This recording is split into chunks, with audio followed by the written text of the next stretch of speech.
SolarWinds software is implicated in a federal government hack. Datto is putting its IPO money to work and more, plus some cloud management pain and relief with DataCorps CEO Angel Rojas, plus a special guest interview with Intel VP Stephanie Hallford. It's ChannelPro Weekly, number 170, Rapid Deconstruction.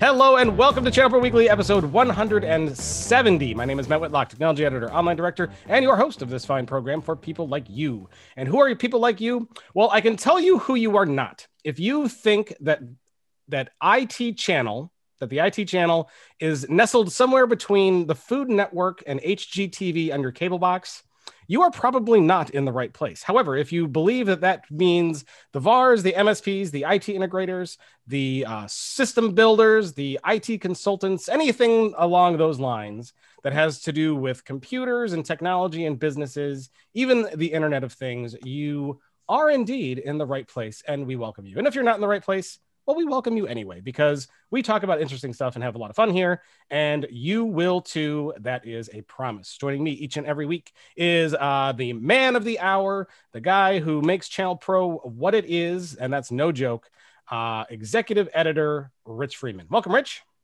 Well, thank you. Yeah, and you know what? If I had an IT channel on my cable box that was actually talking about IT, I would probably watch it.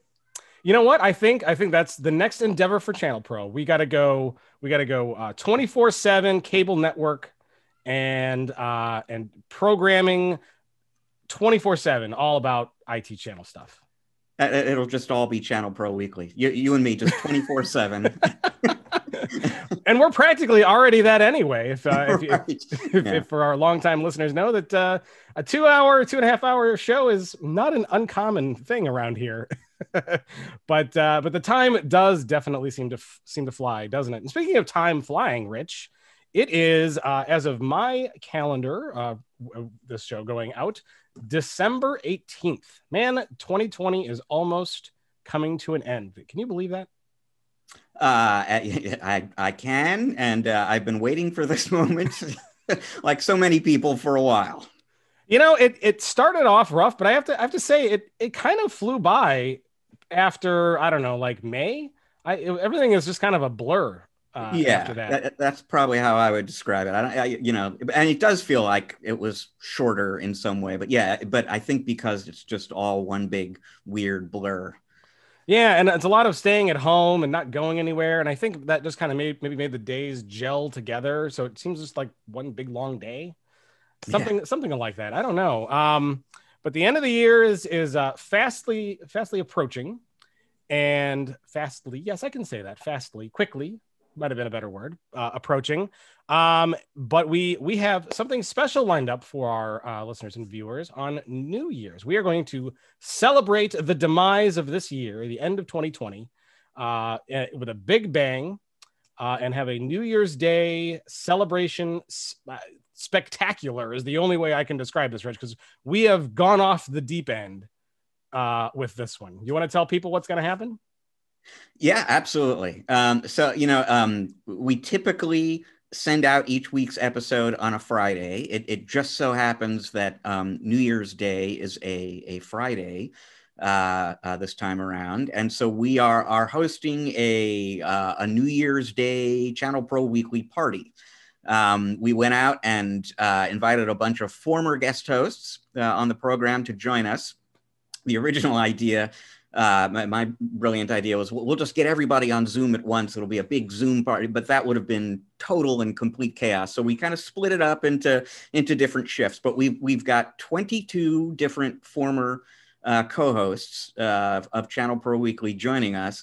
And we'll be talking about 2020 and making predictions for 2021. And our colleague, Colleen Fry, the managing editor of ChannelPro, is going to be talking books with some of our co-hosts. And we've got multiple museum picks. A lot of fun. I think, if you're sitting around nursing that hangover on New Year's Day, look up this episode, because I think you'll enjoy it. Yeah, it's gonna be awesome, and I cannot wait for that one. And also to note too, this will be the last regular ChannelPro Weekly episode of the year. We will not be doing a show next week because we're barreling into the Christmas week here. So we're taking that week off. We'll be back New Year's Day with that spectacular. And I'd like to point out that it is the guest hosts that we've had throughout 2020 that has made this show amazing and awesome. And we're so lucky to have each and every one of them every week. And Rich, I got to tell you, we got one lined up for this week, and I can't wait. It's going to be great. We're so glad he's here. He is the president and CEO of Datacore, which is a Tampa Bay MSP dedicated to the support and maintenance of business networks. He is a passionate technology enthusiast, obsessed with eliminating the waste, hassle, and headaches of all things digital for his customers. Please welcome Angel Rojas. Welcome, Angel. Thanks for that intro, Matt. I'm glad to have you here. It's been a long time in the works. If you can, why don't you kind of give a little bit of a high level marketing speak kind of overview, but tell us a little bit more about you and what you do at Datacore. So my primary role at Datacore is to build people, essentially build my people and build our team, as well as bring in the very best clients that we can bring in so that we can help them also to build their businesses and keep them secure and productive from all manner of threats and all manner of hassles that we face these days. And so essentially, I'm a people person that also happens to be an introvert, which makes for a very interesting existence. So when you say you build people, like we're not talking science fiction, like you actually are trying to construct human beings or cyborgs, perhaps, but it depends. That's the side business over there at Datacore. Sure. Part of my personal mission in life is to build leaders and to help people grow, and really to help people accomplish their dreams. And so that's one of the best things I get to do at Datacore is work with each of my team members. And again, not everybody has that same vision and mission for their own life, but anybody that works with us knows that if there's something they want to accomplish and they allow me to, I will do everything I can, move heaven and earth to make sure that we can clear the way so that they can personally grow. And in turn, I get amazing employees that take care of our clients in an amazing way. Oh, fantastic. It's always good to build a team. So you're in the Tampa Bay area, I assume. Tell us a little bit more about, you on the side, what do you like to do for fun? You got any hobbies, any interests? I do. The thing I think I'm most known for is for flying RC helicopters. So I've got actually one of them behind me that if anybody's seeing the actual recording, that they'll be able to see. But yeah, that's one of the main things I do for fun is fly RC helicopters, because flying RC helicopters is just as stressful as work. I was going to make a comment. If you've never tried to do that, those out there listening, it is incredibly difficult to pilot an RC helicopter. Yeah, and expensive. You put one of those things into the ground, it's like, well, there goes a few laptops. Yeah.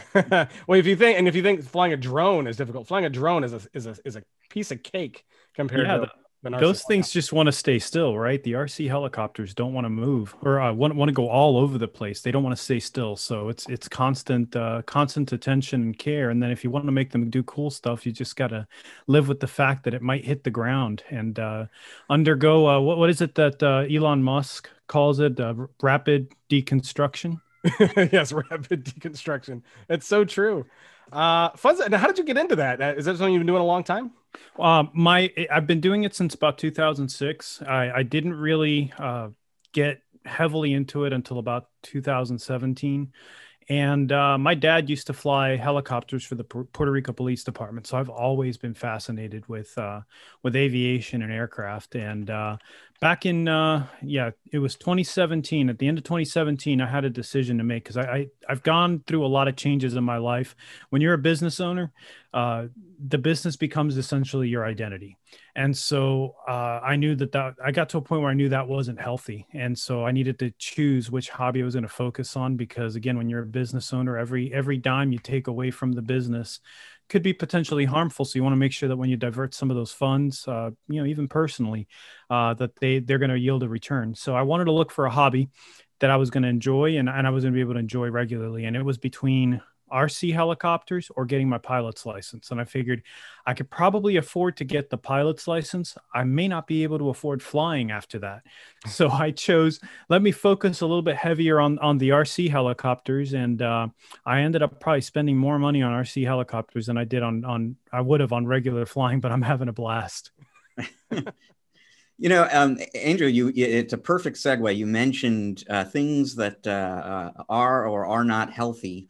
And that leads us right into something that I wanted to talk about with you, because we were just earlier today, in fact, exchanging emails about something I was unaware of, which is a health-related milestone or accomplishment from 2020. So, I mean, here we are in 2020. One of the few jokes that have come out of the year that a lot of people have probably heard is this idea that we've all gained our COVID-19, as in pounds, from sitting around a lot.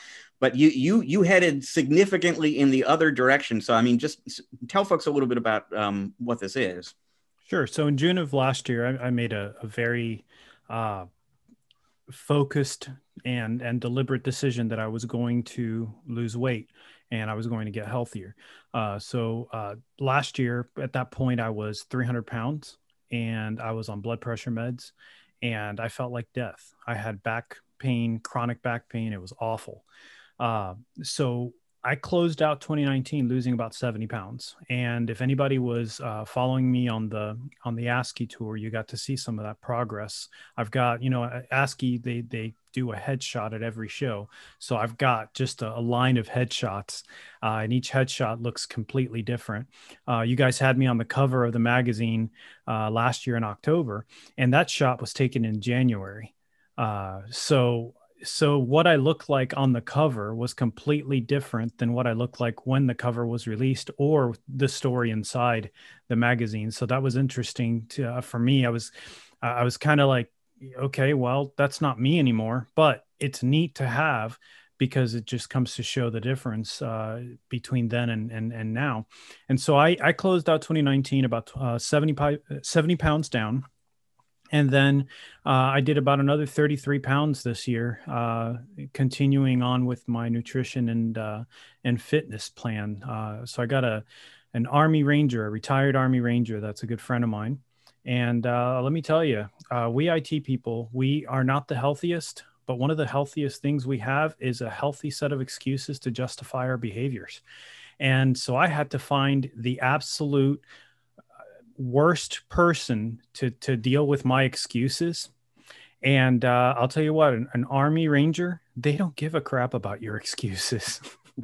So he was able to keep me motivated and challenged. And really a lot of the motivation came from inside.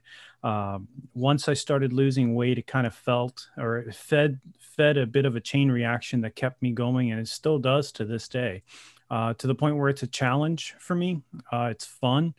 And I enjoy, I like systems. And when you start losing weight and you do it in a methodical manner with the right help, you start learning that your body really is a machine, and that if you do certain things, it will burn more fuel. If you do other things, it will burn less fuel. If you feed it the right fuel, it will burn that fuel right up. If you feed it the wrong fuel, it'll hang on to it a little bit longer and burn it a little slower. So knowing that now, it's interesting to me. Sometimes, it really ticks my trainer off because I'll burn the wrong fuel by having some extra birthday cake or something. My birthday was just this week. And then I get a lecture about burning the wrong fuels. And then I'll burn the right fuels, and he'll be happy and say, "Hey, you did great this week."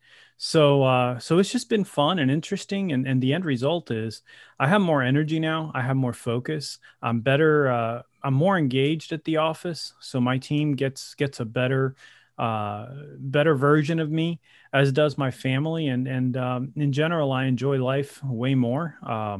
I can tell you from being in chronic back pain for probably close to 20 years, not having that pain is weird. And it's almost like there's something missing from my life, but it's really cool to wake up and not have that pain there. So it's just been a complete transformation, and it's been really exciting. It's a great story, and the thing that you really kind of pointed out to me when we were emailing back and forth about this a little bit.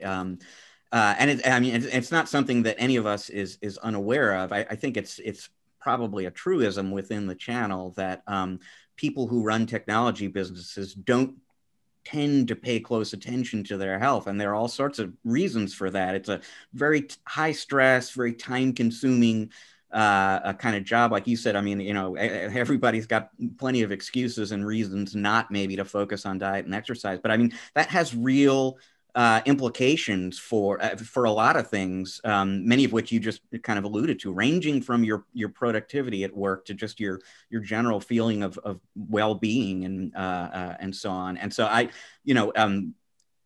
need to think about this a little bit more, but it's a topic that we don't talk about enough. It doesn't feel somehow central to what ChannelPro is about, and yet it is, because we're all about helping people be more successful in their job. And that, paying attention to your health, taking that more seriously, is actually a piece of that. So I think it's something that we need to train a little more editorial attention on.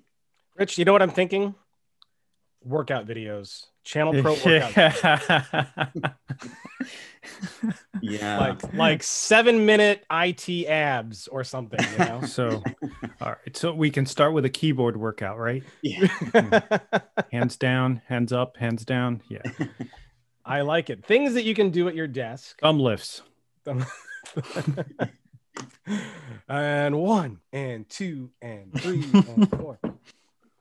So, yes. It might not be central, right, to the overall ChannelPro experience, but a lot of times, we have experts like Mike Michalowicz with Pumpkin Plan and Profit First and all that.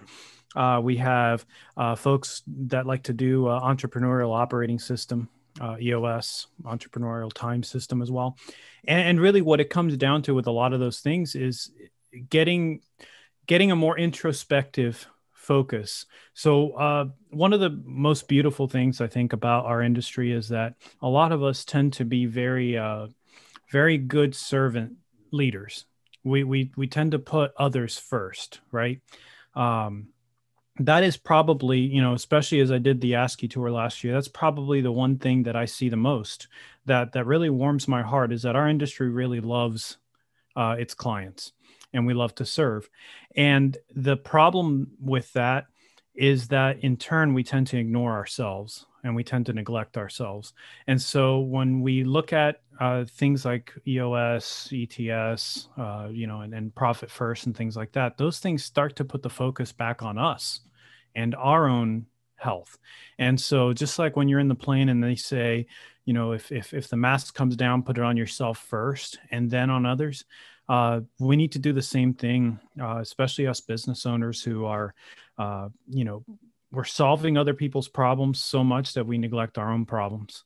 And I think that's been central to what I've been doing in my own life the past few years, is saying, okay, everybody else has problems and I can help them, but there needs to be a limit, because at some point I need to look back to me and make sure that I'm healthy enough to help others. Yeah. Very, very good advice and points. And Rich, I actually do agree with you. I think we should spend a little time in 2021 focusing on health, because you're right. It is critical. It's important. It affects not only your personal life, but your business life as well, and how people perceive you and how you interact with people. And it's definitely something to focus on. But before we go to news, Angel, I want to wish you a very happy birthday. Thank you. What day was it on? It was on the 14th. 14th. Wow, you and I are almost birthday buddies. We're very, very close. When's yours? Mine was on the 11th. Awesome. Well, happy belated birthday. 10 to you as well, sir. I officially turned old this year. What about you? Me too. 40? 40. Did you hit the 40? Did you hit the 40? Yeah, the 40. Yeah. So you were born in 1980 as well. That's right. Holy crap! You and I could have shared a nursery back in the hospital. Who knows? I know. That's crazy. That is really crazy. That's awesome. You could be my long lost brother too. It's possible. Angel, we got to get the DNA tests rolling tomorrow. Yeah. Awesome. Well, happy 40th to you. How did you take it? Well, I worked.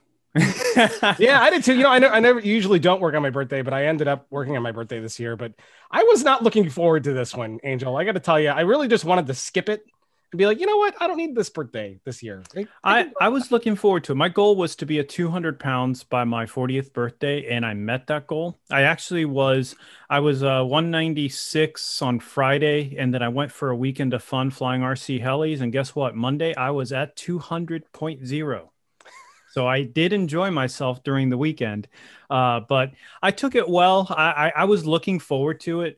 For me, it's a milestone, a big milestone. A lot of people, they they don't look forward to it because it means midlife and all that. And one of my biggest clients, he once told me, yeah, you know what? I didn't really start coming into my own until about I was 35, 40 years old. And so to me, I was like, well, crap, he's a multimillionaire now, many times over. I guess the best days are to come, And so that was kind of cool. I'm like, okay, well, the older I get, maybe things will turn to a little different. And you know what? They have been. You get certain wisdom and knowledge as you get older. And I think a lot of it comes from making the same mistakes over and over again. And finally, I think near 40, you're like, wait, crap, that's stupid. Let me make different mistakes. And so, yeah, I took it well. I was excited. Well, good for you. I can't say I was excited. I also can't say I took it particularly well. I didn't take it particularly bad either, but I could have gone without it. And there's some other interesting things that are going through my head about 40. It's one that's been on the horizon, and an experience that happened long ago kind of kept resonating in my head over and over again. And I don't want to share that one on the show here, but I'll tell you that story offline. But we're going to move on to news. I'm so glad you're here. Thanks for sticking on with us today. And can't wait to get some of your thoughts and on some of these, because I'm sure you're going to have a lot to comment on. So Rich, why don't we go ahead to the story that I'm seeing like everywhere. This is a big one. And it's a SolarWinds story, who we were just talking about the other day, about them spinning off SolarWinds MSP and all these IPO talks and stuff like that. And then this hits, and this cannot be good for them. What happened, Rich?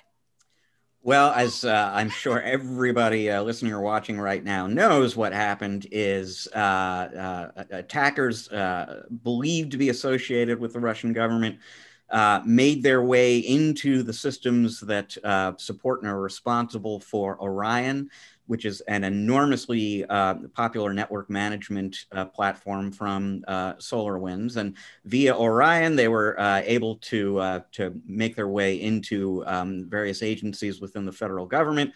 They compromised FireEye, a security vendor, and frankly, I think we're still at an early enough stage of this that we've probably kind of just barely scratched the surface of what we're going to learn about what happened here. I mean, Orion, I believe, is used by something like 450 of the Fortune 500, tens of thousands of other companies, and this is a little bit ironic. I mean, the Orion users who are terrible about applying patches might be okay, but anyone who has actually patched the system since March, has or had a Trojan basically in their environment.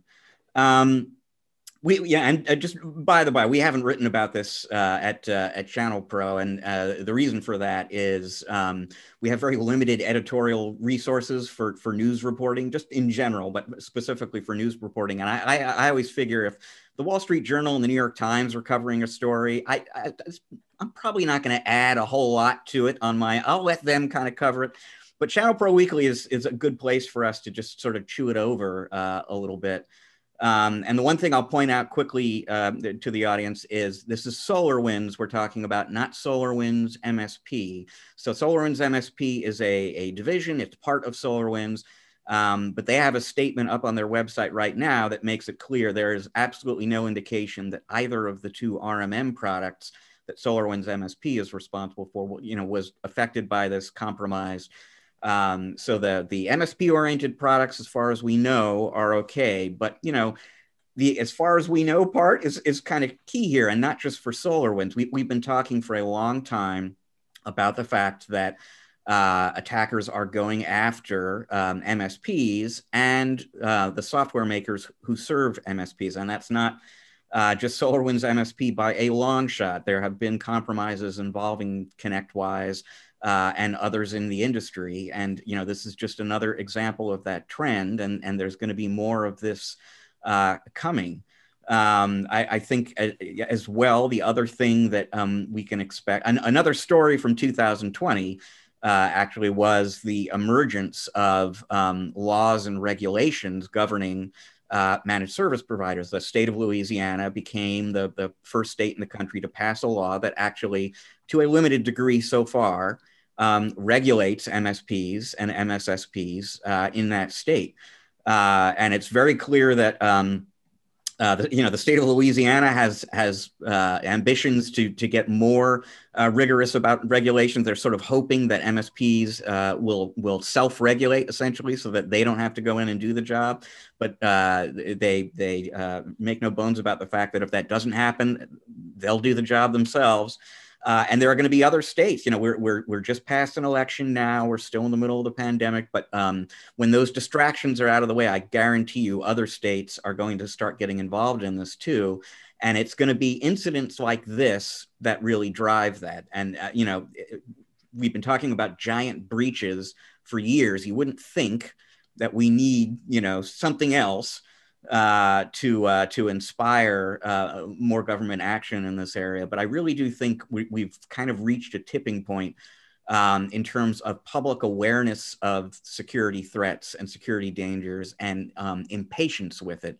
And I think you'll start to see that manifest itself more in 2021, where people just, government, state, local, federal government, all sort of start taking action to hold vendors accountable for the software that they distribute, hold security service providers accountable for the promises that they make and their success at meeting SLAs and so on.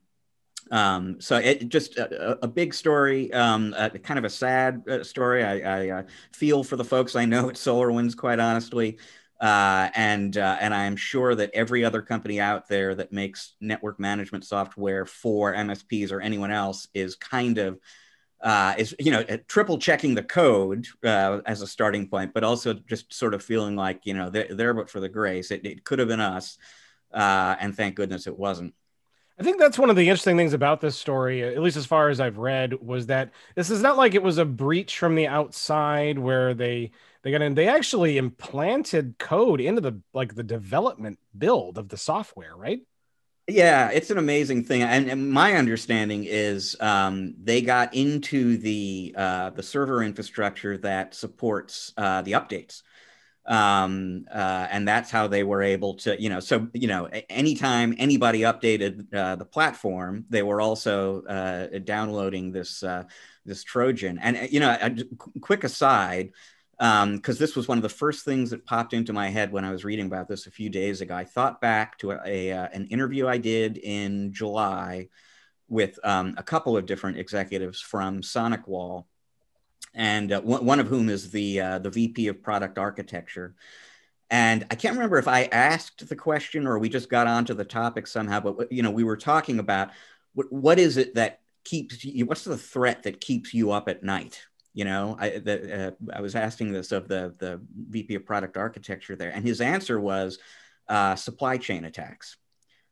Those are the most terrifying for him. And the reason, of course, is because it's the problem is happening upstream of you where you can't necessarily control it, and it's reaching you through a trusted source. And from the standpoint of an Orion user, what source is more trusted than the server that feeds you patches, for goodness sakes, right? Yeah, we lose faith in update systems because think about it, all of the software we all update on our phones all the time. Like if we can't trust that, that's a scary world to live in, for sure. Angel, I'm dying to get to you. What is your take on this story? I've got quite a few takes on it. So I'm, if anybody that knows me knows that I'm pretty conservative and kind of libertarian on my leanings. So whenever we talk about government doing any kind of action, I kind of resist it. But this is one of those areas where I really have mixed feelings about it. One of the challenges that I've had, in sales and really in client relationship management is security. Because we have these regulations like HIPAA, like Sarbanes-Oxley, Gramm-Leach-Bliley, all that, and PCI, but they don't seem to generally have much in the way of teeth. MSPs get put in an awkward position of being kind of in the middle. in the middle between knowing that we have to comply with these things and clients that don't want to spend the money because they don't feel like there's a perceived threat. And it's bad enough that they don't feel there's a perceived threat from cyber attacks, but also there's no perceived threat from fines or any of the penalties outlined. So in a sense, I think that also carries down to some of our third-party vendors, because then they don't seem to think that it's serious enough for them to invest in their platforms. And so I'm welcoming the attention. I wouldn't wish a supply chain attack on anybody. It's extremely stressful to deal with, not only for the supply chain, but the end victim of the attack. But on the same hand, I think that's going to lead to all of us doing a better job of taking care of our houses to ensure that we're doing everything we can to protect not only our data, but our clients' data and access to it. I often tell people, an RMM is essentially a botnet, right? So if that gets infiltrated, it's game over, and it's game over, within minutes, right? Somebody can a great attacker will infiltrate an RMM and park there for a while and scope everything out, and then write a set of scripts to go in and take over the environment in one fell swoop and do it. That would be how I would do it if I were looking to take over an RMM. And so that's one of the greatest things that I fear, is going to be one of those supply chain attacks. We're already getting, MSPs are already getting negative attention. The September 2020 CISA ransomware guide, page 6, mentions MSPs by name as an industry, as an infection vector. So we're already getting the negative attention. For me, I think negative attention is great, because I can turn that into sales. I can turn that and flip it around and write a report or write a guide on what questions to ask an MSP when you're shopping for them. So I welcome it, but again, I wouldn't really wish this on anyone. I hope one of those questions is, do you fly RC helicopters? Because that would be huge for your business. Yeah. Well, actually, one of the questions is, do you vet your vendors, right? What questions or what questions is that MSP asking its vendors? And we actually, because of the SolarWinds attack this week, we decided, you know what, we're just going to go ahead and resend our questionnaire to our vendors and say, hey, let's fill this out again. I want to know what you have going on. And if any of them resist, I mean, that's going to be a serious point of contention. So, we use ConnectWise. So ConnectWise got the questionnaire. We use Kaseya for some things, so they got the questionnaire as well. And again, we're just going to send it out. And it's not an adversity type of thing, but it's also playing defense, right? If we get compromised and we didn't ask the questions, we're going to get dinged for that. And we're going to get examined for that. So it's always good and healthy to have these conversations and ask the questions. Yeah, I strongly agree. Just a few weeks ago, we did one of our online conferences at ChannelPro, and it was all about cloud and managed services. And I moderated a session on cloud security. And one of the things that the experts we had on there were all strongly in agreement about is, first of all, you must quiz your vendors exactly the way you are. And second of all, don't just do it once and check it off. Do it. And there wasn't, consensus on, do you do that twice a year, once a year, but do it regularly, because things change. So check back in with them and on a recurring basis, and just make sure that they are continuing to do the things that you want them to be doing and think they have been doing all along. Yeah, for sure. Well, we're going to move on to our next story, because we're going to be running late on time here.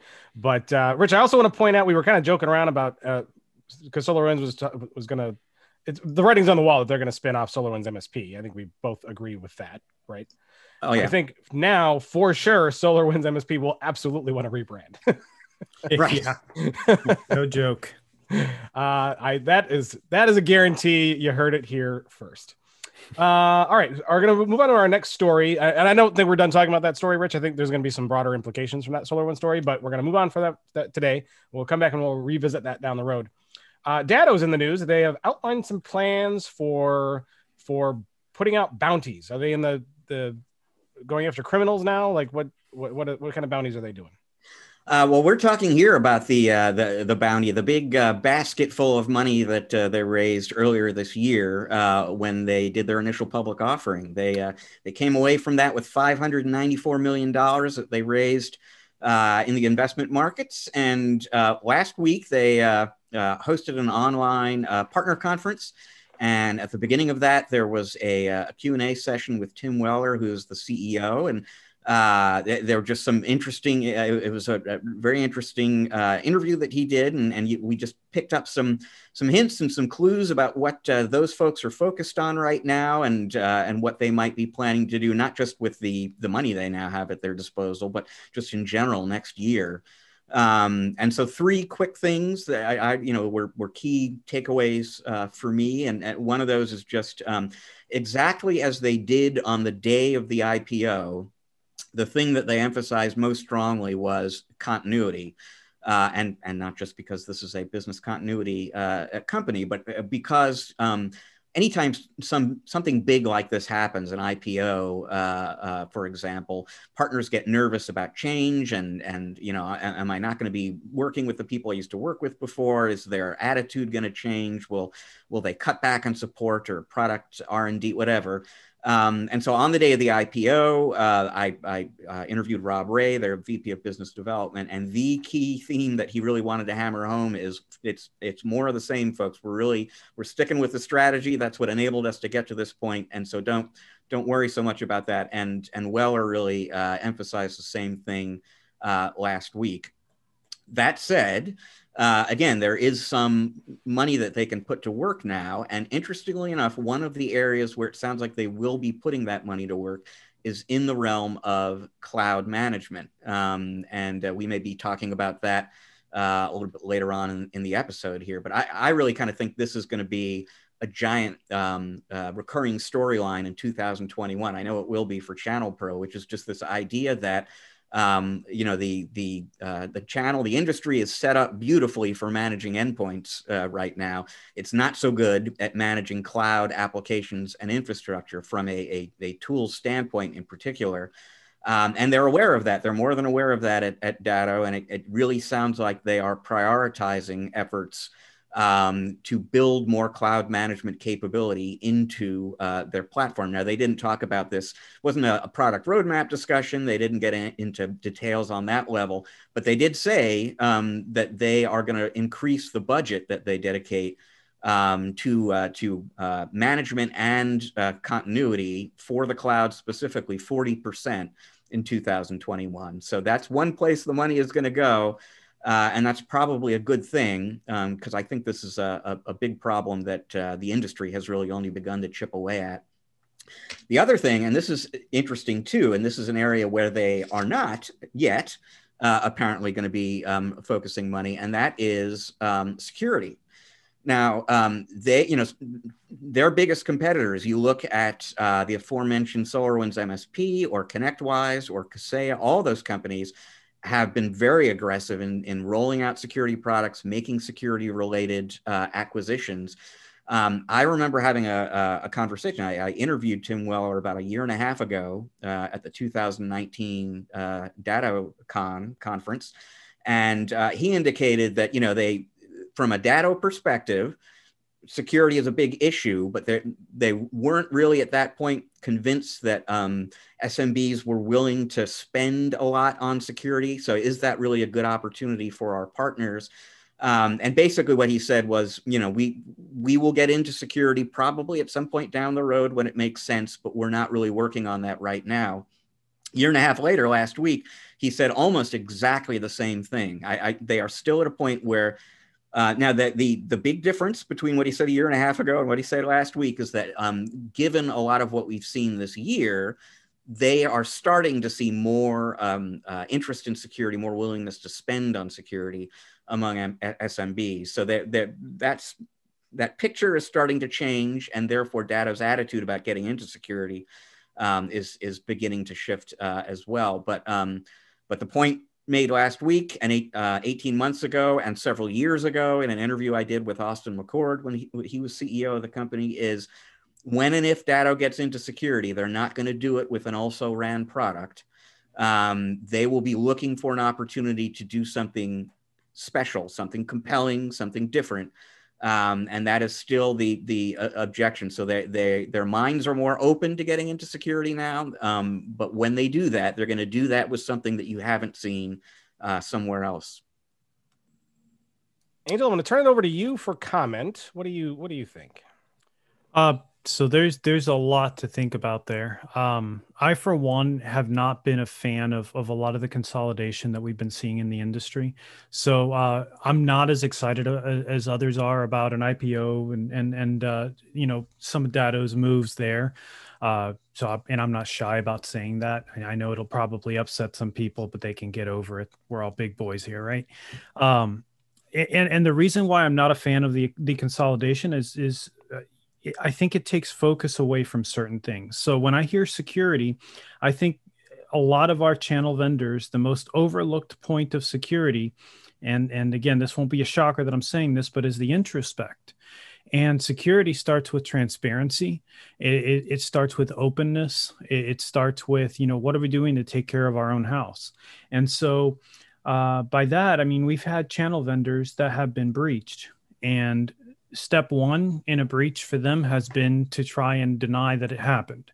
And that is incredibly harmful. For one, I have a responsibility, a legal responsibility to some of my clients to notify them when their data has been put at risk, because they in turn have a legal responsibility to states, federal governments, et cetera, to respond to them and to advise them that they've been breached. So when I don't get that transparency from my vendors, it makes it incredibly difficult to do my job. So I would like to see an investment in that transparency, in that openness, and in that conversation. And again, I think it starts with us MSPs demanding it from our vendors. So in that sense, you know, to hear that there's not a huge focus on security isn't a shocker, because I think there's great security tools out there.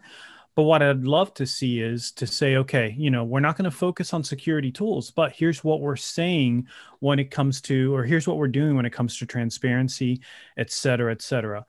So that said, you know, I'm not really, it doesn't shock me that they're not investing in a tool, because I think there's a lot of great tools out there. So that doesn't quite concern me. As far as the big raise, I would be very interested to see more consolidation when it comes to management of cloud tools, like we discussed. So you've got to have, you know, a separate tool for managing your O365s, a separate tool for managing this, that, or the other. I think I saw it in another article that we're going to discuss is, you know, death by 1,000 portals is basically what managing an MSP is like right now.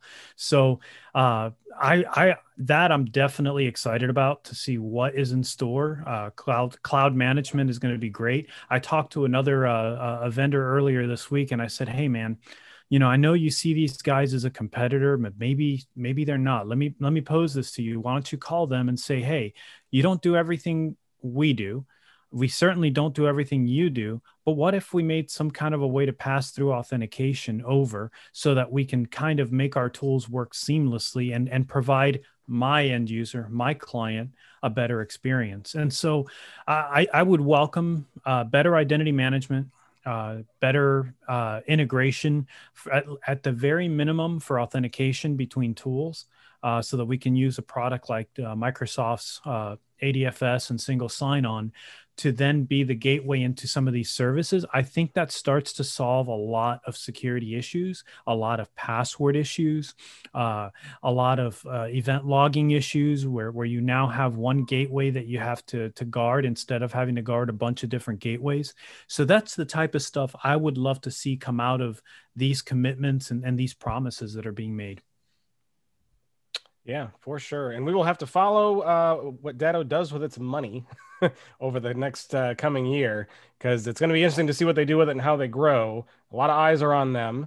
And Rich, to your point, though, I agree. I don't see Datto doing a lot in security until they can do it their own way. because everything that Datto does tends to be in a very, very unique way. That's all them, and somehow has that unique signature. And I don't think they're going to do it, do a big security play unless they can find that right niche way to make it their own. And we'll just have to see if that happens over the next year or two. But they're not the only company that's making bets on their future with lots of money. D&H is betting big, but what are they betting big on, and whose money are they betting with? Well, they're betting with their own, but they placed a big bet in professional services, which is not a new thing for them. I mean, you've been able to get service assistance from D&H in the past, but they clearly are doubling down on that right now. And in fact, Jason Bystrak, who was until relatively recently the VP in charge of their cloud business, is now in charge of their cloud and professional services business. They've elevated the services story to that VP level there. A few specific things, examples of what they're going to be doing on a bigger scale right now. So they have something that's been available from them for a while that they call their white glove and integration services. And these are sort of pre-delivery services and on-site delivery services that they can provide around typically hardware orders. So they can kind of come on and help you roll out some new devices on site with the customer if you don't have feet on the street in a given city where the customer needs help, or you just don't have enough people to handle a workload at a given time. There are certain things that they can do before endpoints get delivered to a customer on your behalf, so that installing and configuring, rolling out the device on site is an easier, faster process. So they are scaling that up. More people, more resources, more services that they can provide through the white glove and integration program that they've got. They are also offering an expanded series of sort of one-off project-specific services in markets like cloud computing, esports, audiovisual, Pro AV, data center, network infrastructure, security. So again, if you are a D&H partner and you need skills on a project that you don't have, or you've got the skills, but you've got too much work right now and you need some help, D&H is growing the team of people who can kind of step in and help you with that. And then the third, and in some ways most interesting example of this, and this is actually not coming until next spring. So this is maybe, 4-6 months away, but they're going to be introducing a set of outsourced managed services around device management, device security, infrastructure management and security, help desk support. And you will be able to outsource any or all of that on a white label basis to D&H, which is, an interesting thing. So if there are a lot of people who are listening right now who are MSPs themselves, and they're not going to necessarily want or need to outsource that, but we all know that SMBs are more and more interested in managed services all the time. And if you're a reseller, you're a solution provider, you don't have managed service capability in-house, but you want to be able to offer that to your customers, here's a way to outsource that professional service to one of your partners. You give up a little bit of margin, but you're able to generate new revenue and remain relevant to the customer, because you can provide the service that some of your competitors make available as well. And then the other little piece with the managed services thing, which is kind of interesting, is down the road, they're going to be looking to make it possible for their partners to provision and bill through their online platform managed services in combination with devices that are paid for as a service and cloud applications. So basically, you'll be able to pay on a pay-as-you-go, as-a-service kind of basis for PCs, put Microsoft 365, say, on those PCs, bundle security and endpoint management for those PCs, in, put it all on one invoice, sell that as a bundle at one price to your customer, and support and maintain that offering on an ongoing basis to the customer as well. So again, professional services available from D&H before, available from most of the big names in distribution already, but D&H is getting more serious about it because they see an increased demand and need for this kind of service assistance from their partners. So what you're saying is you can have D&H handle the day-to-day management of the stuff that you have them do? Is that what you're saying? Yeah, they can be your, they can run your help desk. They can be your level 1 support. And that's something, by the way, that an existing MSP can do.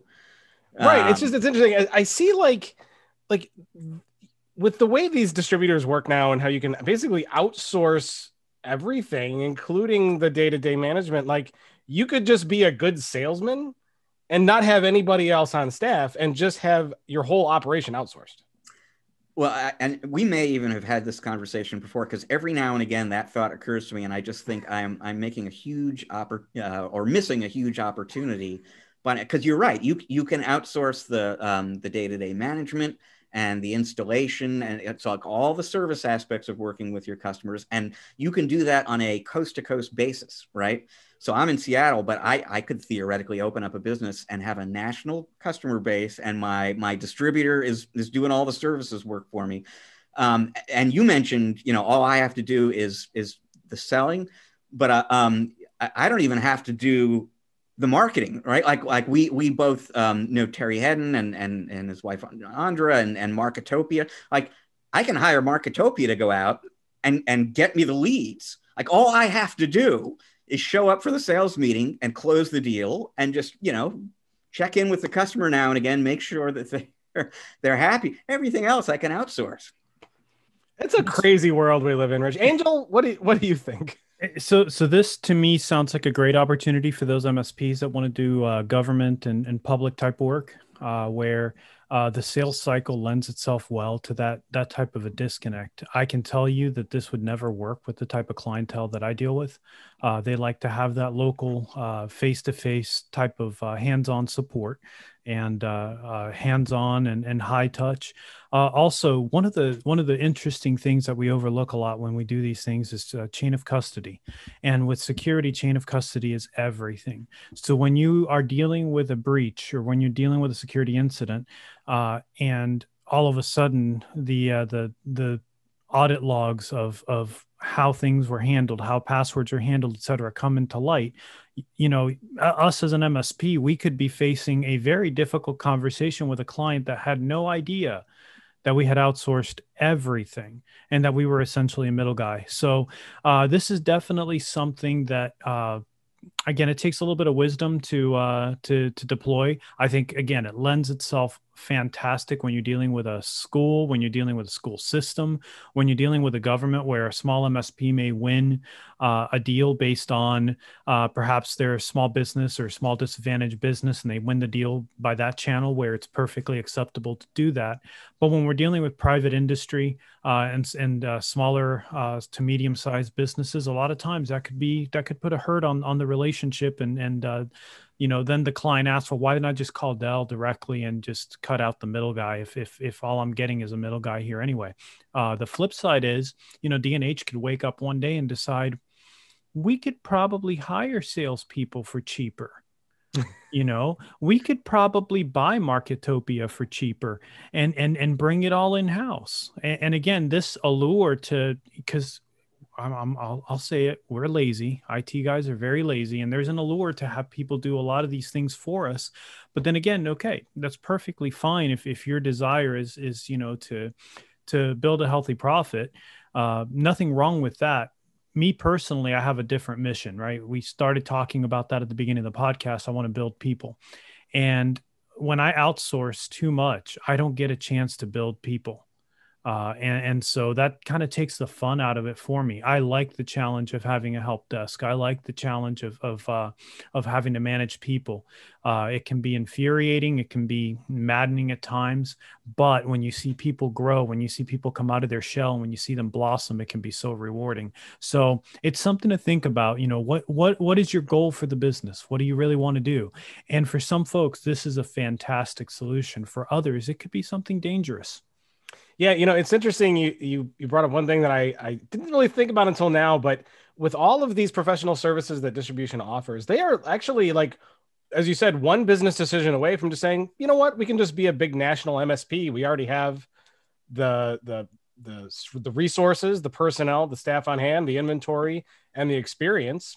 Let's just hire salespeople and do it ourselves. Dell's done it.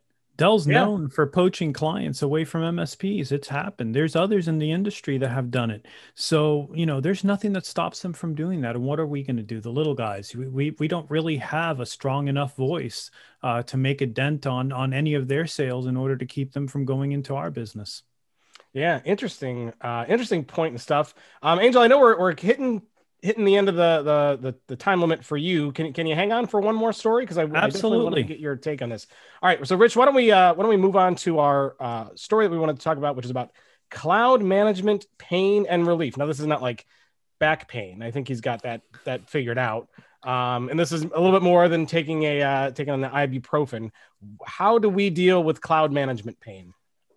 Yeah, well, and we've kind of touched on some of this already, but I mean, this. So we're alluding to here is a story that ran in the most recent issue of our monthly magazine at ChannelPro about cloud management, which, like I said earlier on, I think is a huge issue and a huge headache.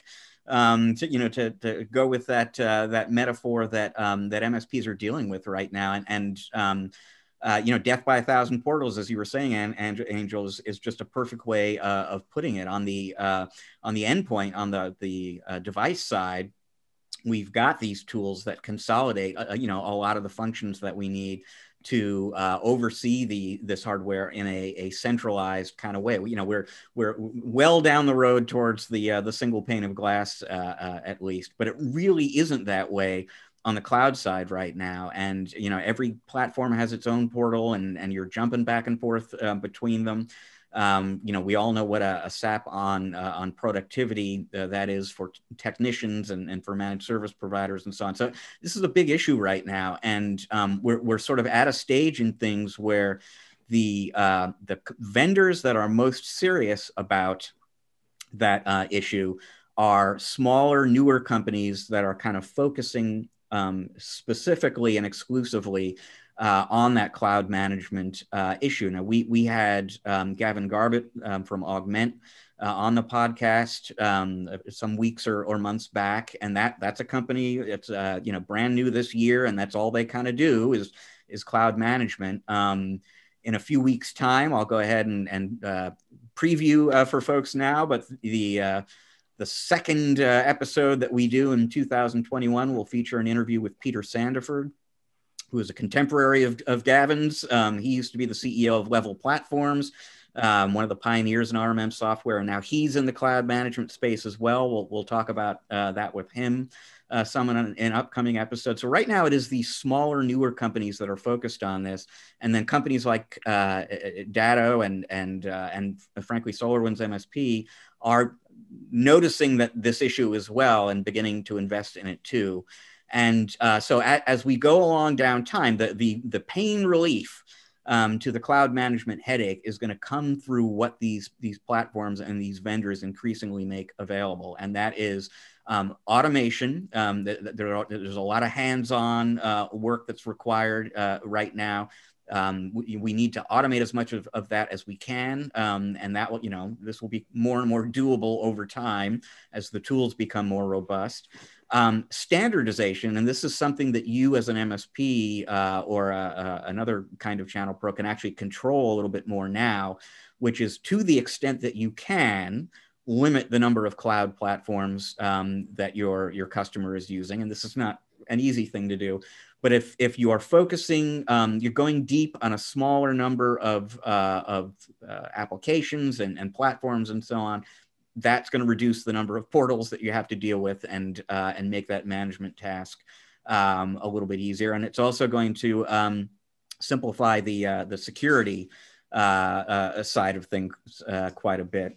And then there's the whole sort of optimization issue that plays into this as well. And there are actually, tools that have been around for a while that are specifically designed to help you monitor spending by your clients on the cloud resources that they use, so that in an automated way, you can kind of look for instances to reduce waste. If there are, virtual servers or application seats that are being paid for but not really used, if there's an opportunity to resize those servers so that you're paying a little bit less, but they're more appropriate to the workload and so on.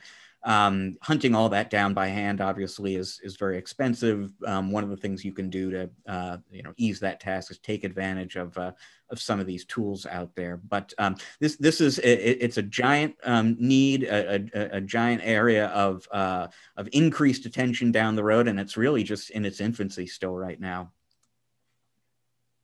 There's a couple directions to take this discussion, and Angel, I want to take it to you, because I always like to joke that, like, every time we talk about, this death by 1,000 portals and a million panes of glass, and if you're an MSP and you're dealing with 65 panes of glass, and then someone comes along and says, you know what, we're gonna create this pane of glass to rule them all, the single pane of glass, you ultimately just end up with 66 panes of glass at that point. Because it just doesn't seem probable or likely that they'll ever be able to get enough automation and control within one pane of glass, given the number of solutions that are out there. What is, as an MSP, like, what would it take to really get to that point? Like, what do you want to see in cloud management going forward? I think if everybody could agree to use one form of authentication, that would be fantastic. We talked a little bit about that earlier. It seems like OAuth or that SAML authentication seems to be pretty standardized. So if an MSP adopts ADFS or if they adopt G Suite, both of those are possible to do SAML authentication. And then with that, you can pass it along to any portal, and you can get rid of maybe 60 to 70% of the pain from having multiple panes of glass. And yeah, you like that.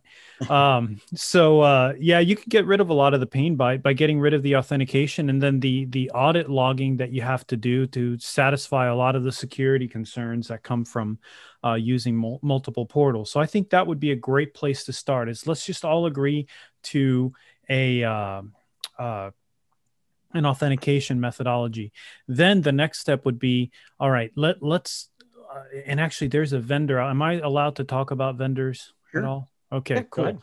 So we just signed up with Cloud Radio, and they have an interesting model where they provide kind of a desktop for desktops. So when you have all of those extra portals that you need to present to clients, for example, we use Accient Anchor product with our clients. We can put an icon on that portal page so that they can go straight to their InSync, or we call it InSync, their Accient Anchor. Actually, now it's called X360 Sync. Everything just changes all the time, right? Everybody's rebranding everything. And they always rebrand it to stuff like X360 and exactly. Which, like, exactly. How many times have we told vendors on this show, like, the ones that are like overused, stop. Just hold on. I'm gonna get in trouble when I go. My next meeting is the partner council, and I'm gonna tell them that you guys said that. How lazy! I'm sorry, the marketing department is just lazy. No, actually, that name, One Eye, all those three. Stop. That name came from the partner council, so it wasn't their marketing department. So you're looking at some of the feedback here that made that name come up, But yeah, I think if we could all agree on authentication and then agree to at least, I guess, play nice, okay? There's going to be many competing products. There's going to be a lot of overlap. But if we can agree to play a little nice on a set of standards that, well, remember, MSPs aren't the end user, right? if we don't agree on these things and make MSPs' lives more difficult, essentially we're making our end users' lives more difficult by giving them, you create the problem where they have to remember multiple passwords, et cetera, and then again that goes back to security. Okay, then they have to keep their passwords somewhere, and they have to keep multiple passwords for everything. So I think if the channel started thinking about the end user more rather than the MSP, and saw towards who we serve and tried to make their life easier, that would make the MSP's life easier. Yeah. So you say authentication is a big one. What would be one other thing that if there was a cloud management solution, what else would it do to make your life easier? Standardizing on a billing mechanism that automatically feeds, for example, in ConnectWise, feeds agreements and an item into agreements. So there needs to be unified billing so that when we're incrementing up on something, that it flows down smoothly over to our software, whether it's Datto or ConnectWise or Kaseya or whatever. There just needs to be some standard for billing so that we can we can account for it properly. And I'm going to sneak in a third, but a very good, if there could be integration so that we can manage support with that cloud vendor through our own ticketing system, so that we can keep that conversation truly in a closed loop. So right now, a lot of us have to manage the conversation with the client on one side with our ticketing system, and then the conversation with the cloud vendor via our email. So if somebody's out and they started the conversation, another employee doesn't know exactly where to take over because that's all tied into the other employee's email. So support, again, would be a great place that we could see a lot of improvement. Excellent suggestions. Go ahead, Rich. I was just going to two real quick notes listening to that. So first of all, it occurs to me that PAX 8 recently, we probably talked about this on the podcast, not too long ago, PAX 8 came out with a new technology. And unfortunately, I'm drawing a blank on what they call it. But I mean, it is specifically designed to tie their whole cloud distribution, provisioning, billing platform in with various PSA systems, both in terms of the service ticket and on the billing side. They probably call it one PAX 8 360, Rich. That's probably what it's called. Throw an X in there somewhere. The other thing I should mention, because I mentioned that in a few episodes, we'll be talking to Peter Sandiford, and the company he is running now is 100% focused on that authentication issue. The company's called ZeroTech, one word, TEK at the end instead of CK. And that is the issue that he identified as well. As being a huge one out there. If we could, if there was that one entry point to all these different tools, that would be a great thing. And so they've created, they took Okta, the identity and access management platform, and sort of MSPized it. So there are people thinking about that problem now. And we will track that as we go and report any new developments right here on ChannelPro Weekly. Angel, thanks for sticking around a little bit past your time period. I know you're late for your next thing, and I really, really appreciate having you on. Hope to get you back on the show again. A lot of great insights. For those who wanted to learn a little bit more about you, get in touch with you, learn more about Datacore, where can they go? How can they do that? You can visit datacore.com/angel, or you can reach out to me via email, angel.rojas@datacore.com. Awesome. Well, thank you again so much for being on. I hope you had fun. I had a great time. Please have me again. Don't not invite me anymore. That would suck. It would suck. We absolutely will have you back on for sure. With that, we're going to say goodbye to Angel. We're going to take a quick break. When we come back, we will have an interview with Stephanie Hallford. She's the vice president in the client computing group at Intel. Great interview. So you'll definitely want to check that. And then Rich and I will be back on the other side of that with some of our regular end of the show features. So stick around. We will be right back.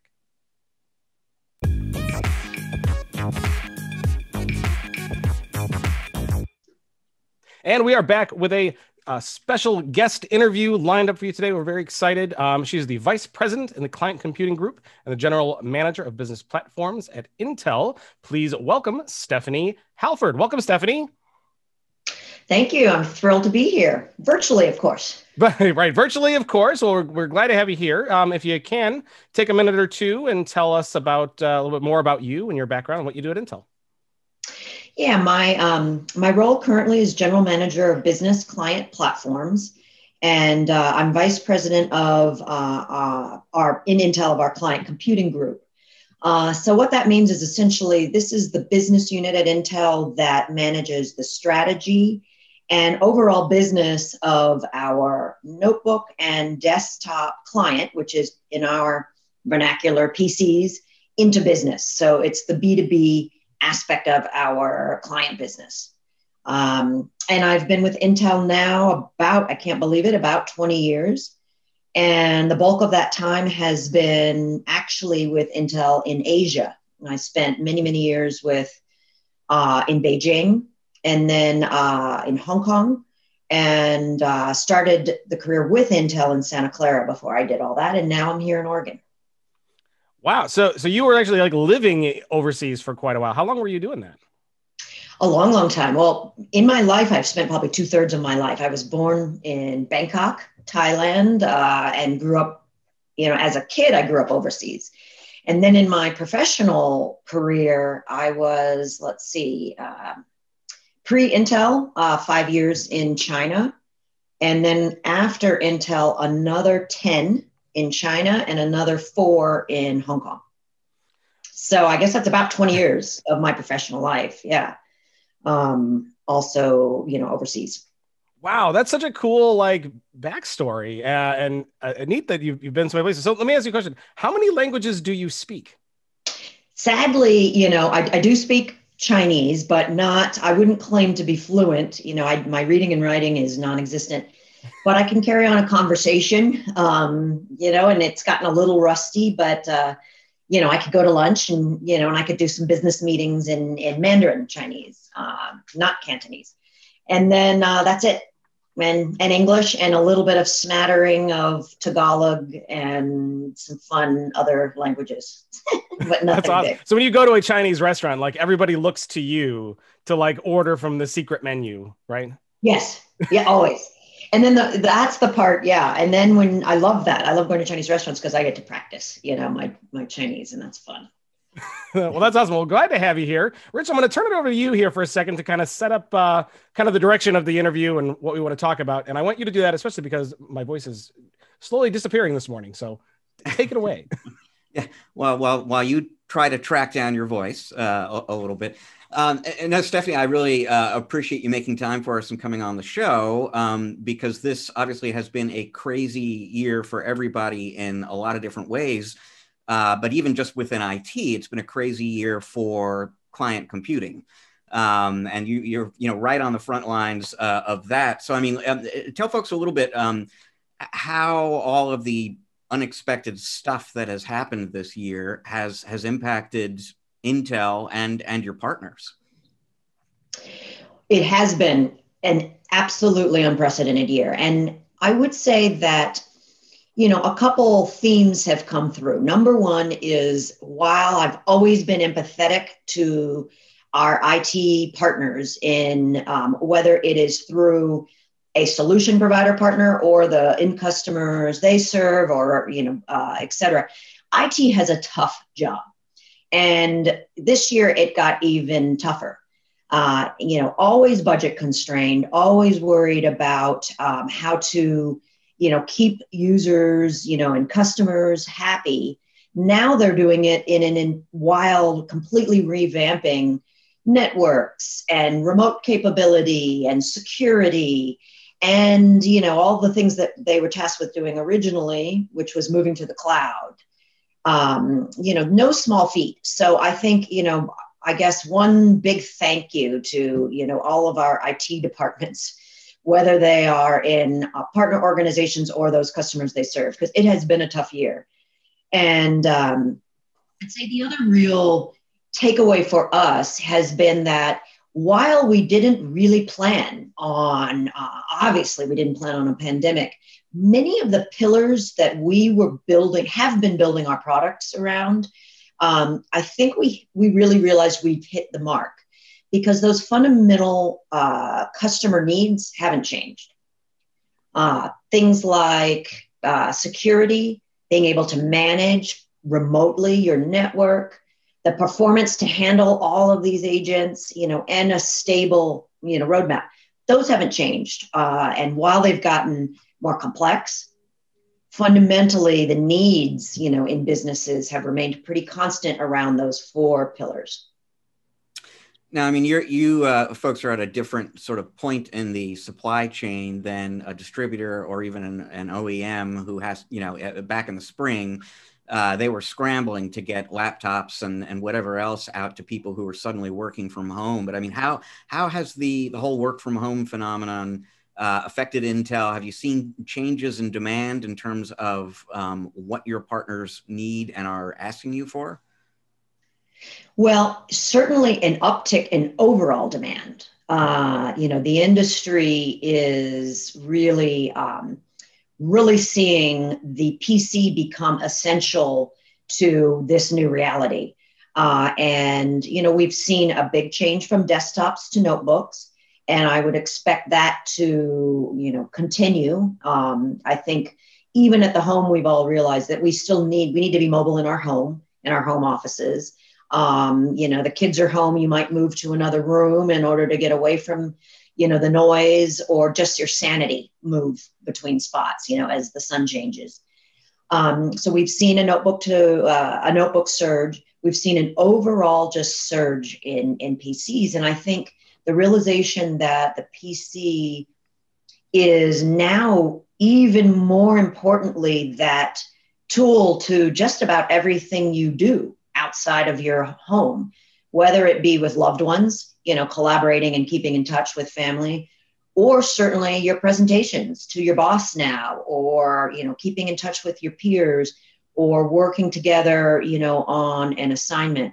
So that ability to collaborate, that's changed, the needs, collaboration's increased, and the need for more security in as you're doing your everyday affairs has also greatly increased. So it's obviously very difficult to know for sure what to expect down the road, but I think most people anticipate that some amount of remote work is a more or less permanent part of the landscape now. Even when offices reopen, people will be spending at least part of their time working from home. I mean, how do you expect that maybe to impact the PC industry? And has Intel at this point already made any changes to, is it rethinking anything on the roadmap based on that fact that remote work is probably here to stay? Yeah, there's no doubt. I think it's here to stay, but no one has the crystal ball. And I think it will vary, by certain industries. But all in all, I think it's a positive thing, because I think it, one, there is the less commute time, more time with, more time to, in theory, exercise if you're really being good, and more time with, your family, et cetera. But I do think, importantly, what we've realized is the need to kind of build in security, build in, your AI, your accelerators that help with things like the barking dog in the background or the screaming kid. So we have really, I think we've been focused on those areas in the past. They are becoming even more important as we move forward. Out of the box security, more simple security. And then another area for us that's super important is ensuring that we build this platform, this trusted platform, but that our partners can build their solutions on top of it. And we have been pretty active. I think last time we met, Rich, we talked a little bit about the ecosystem work that we're doing. We partner heavily with solution providers all over the world, and obviously resellers, and the broader channel. How we provide a baseline for these partners to build their solutions, they have more expertise. You've seen maybe our partnerships with Ivanti or Datto or Accenture, smaller service providers like Logically. These are all partners that are building their solutions off of our initial, platform, and then we're going to market and solving problems together. And I think we're certainly stronger when we're doing that, because I don't think any particular part of the ecosystem can do it all. Yeah, I mean, I remember writing, it's been a little while, but I do remember writing about the partnership with Datto in particular. And I assume you're doing a similar kind of thing with Ivanti. So, I mean, maybe tell folks a little bit about what kind of collaboration with those particular companies you guys are pursuing, because especially for the managed service providers in our audience, a collaboration between the management tool maker and the hardware maker is potentially a high impact phenomenon. Absolutely. So what we do, just to backtrack and remind you and for our listeners, we are the only solution that has the hardware-based solution that offers remote manageability.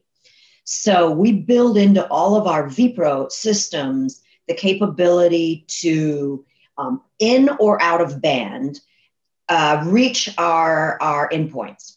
And that unique capability, even if the OS is down, that unique capability, you can picture, let's say, I don't know, a mining company in Australia that, has, offices and rigs in Argentina and the States, potentially Alaska or China, all over the world, and in Australia.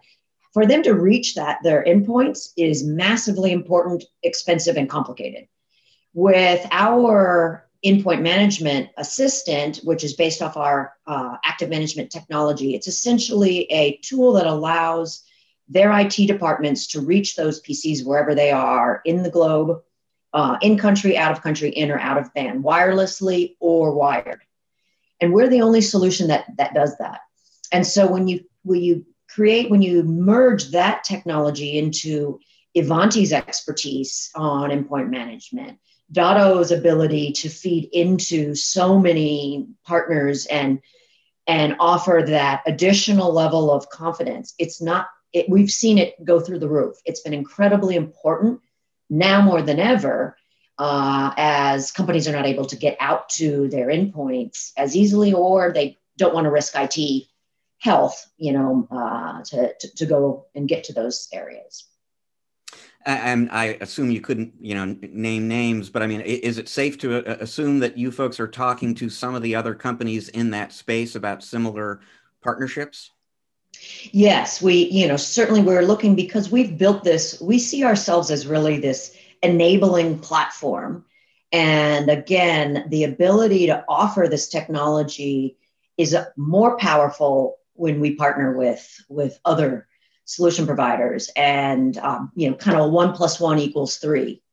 And I also think it's very important because we learn a lot from our partners. They are experts deeply in areas where perhaps we are a bit broader, and obviously hardware is our focus. So we're learning a lot on what are the changing needs of their end customers, and how do we potentially build those realizations into our product strategy? How do we combine our solutions together? It's a key part of our enterprise and overall commercial strategy. So you mentioned before, you don't have the crystal ball, which was very disappointing to me, because I don't have it either, and I was sort of halfway hoping, maybe you had it, but neither of us tell does. People every week that you have a crystal ball, so we're going to have to order you one. Yeah, but we're also very honest with the fact I'm only right about 1 time in 10. So that's true. Good point. So, but let's look ahead to next year, 2021, Stephanie. I mean, what kinds of trend? What do you expect the hardware market maybe to look like next year? We expect it to be very robust, continue to be robust. We see a couple things happening. The business space continues to grow, and when I mean business, I kind of mean broader commercial, medium businesses, enterprise. Everyone is there. There's still quite a pocket of companies that have not yet even gotten their Win 7 to Win 10 upgrade. So there's a pocket there that continues to move. There's a desire to move to a more cloud-oriented environment. But we've seen also education and government going through the roof, and whether that be education buying through retail, where parents are buying for kids, or, through providers or partners getting, a broader education solution. And I think we all have felt the tightness that happens at home when we're all sharing the same, bandwidth and the same network. So I think there's a huge realization that you really do need to refresh to have the latest hardware that's taking advantage of the latest software. And so we're seeing that have a great tailwind for, the PC industry. On the client side specifically, Intel's seen a lot of pressure from competitors in the last few years, even with a recent announcement from Apple that they're taking their line. They're basically taking their mobile chip solutions, and that's going to be driving Macs and stuff in the future. What are some of the things that Intel's doing to stay competitive in the client space going forward? Yeah, I think, the great news is we've been the predominant player for many, many, many years now. We have a lot of interdependencies with Microsoft, and that allows us to go very deep and start getting the hardware and the software working together in ways that really solve all the problems. And I would say in commercial space, again, we focus really on 4 areas. Performance, we're known for. We have a excellent level of performance. It's almost table stakes. However, what's happening now is when you're in an environment with an IT build or with additional security agents, that's where we're really deploying a lot of our expertise in something like vPro. We're close to 15 years, over 220 million vPros in the wild. We know how to really build in some of the real world usage models into how we tune and enable our platforms. So I would say what we are really pivoting towards is real world performance and real world usages, because it's great to have a spec or a benchmark, but we all know that if you can't get on Zoom, you can't get your security agent running, you can't get on, do the 3 things all at one time and, keep the barking dog away, then none of it really matters. So we've really, as we've been evolving, we've been very focused on not just the specs and feeds, but how does it work in a real life setting? So Intel needs to invest in like smart leashes for barking dogs. Yes, I've got 2 of them. Excellent. So you talked a little bit about trends in hardware. Certainly notebooks are going to be a bigger play next year. And I want to ask you specifically about a notebook initiative from Intel that recently came out, because for those who know me, I'm a big fan of the NUC line of computers. I helped review some of the first models of those back in the day, and those are just as a client device are very widespread, but they're also that form factor is built into so many other products that partners make, that 4x4 board and kit. But Intel has a new like NUC notebook whitebook initiative that I don't think we saw coming. Tell us a little bit about that program and what the goal is there. Yeah, I think part of it is that we do have an end-to-end, capability and strong experience in the channel with providing our technology into other whitebook providers. And I think this is really a example of kind of some experimentation where we're looking at how do we, one, stay close to customers and their needs, and you do that by experiencing every part of the ecosystem. But importantly, I think we're also finding that there are specific customizations that we're able to do. It's not our number one focus is to enable our partners. We are truly that horizontal approach. But I think at times we pilot and we experiment where we can learn more as we adjust to, a more end-to-end play. But I know the NUC is continued to be, as we get into these smaller home offices and less of a desktop push, the NUC is an incredibly important part of that form factor push. And we're also seeing areas like in Japan or China or Asia, we have, where you have less real estate to play with, quote unquote, in an apartment settings, that solution's also been, quite popular. Yeah, very cool. So what would you say, looking forward for the next 1 to 2 years? We're seeing a lot of big push into cloud services and things like virtual desktop. That's a difficult place as a hardware maker to be competitive, because the need there is, as far, at least in terms of local processing, is a lot less. So what is Intel's strategy in play as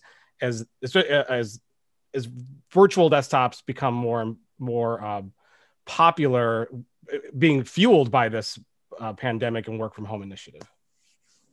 Yeah, I think we've been really focused quite a bit on what we kind of term a cloud client future, because there's no doubt that's where the industry's going. But it will, I think most of us believe it's going to require some level of hybrid approach, where there's going to be computing required locally. And if that local compute is tuned, enabled, and productized with cloud needs in mind, you get a much better experience. And so we're absolutely focused on how we, enable those clients and enable our architecture to be written in a way that maximizes, sorry about that, that maximizes the cloud experience and what we know is going to be coming in the way of cloud services and all these, capabilities moving into the cloud.